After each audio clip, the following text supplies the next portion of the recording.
دیکھیں مسلمان کا کیا موٹو ہے، عورت شراب حرام، عورت شراب حرام، عورتوں کی صحبت میں بیٹھ بیٹھ کے حرام کھا کھا کے شراب پی پی کے ہم کمزور ہو گئے ہیں، اوپر سے ہم کہتے ہیں ہماری امن کی خواہش کو ہماری کمزوری نہ سمجھا جائے، نہیں، یہ کہیں عورت کی صحبت میں بیٹھ بیٹھ کے شراب پی پی کے حرام کھا کھا کے چوری کر کر کے غیبت کر کر کے ہم کمزور ہو گئے ہیں، اس لیے اسی مارے ہو گیا،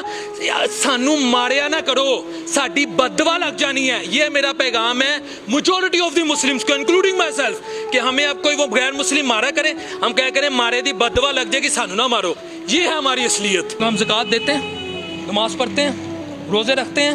حج کرتے ہیں، سب کچھ کرتے ہیں نا۔ آج اگر مسلمان ذلیل ہو رہا ہے، آج اگر مسلمان رسوا ہو رہا ہے، صرف اس وجہ سے ہو رہا ہے ہم جہاد نہیں کرتے۔ جہاد doesn't mean to kill innocent people. جہاد means to protect whole humanity against injustices, against oppression, to help the weaker person against the powerful, to love the weaker person. کسی کمزور کی مدد کرنا جہاد ہے،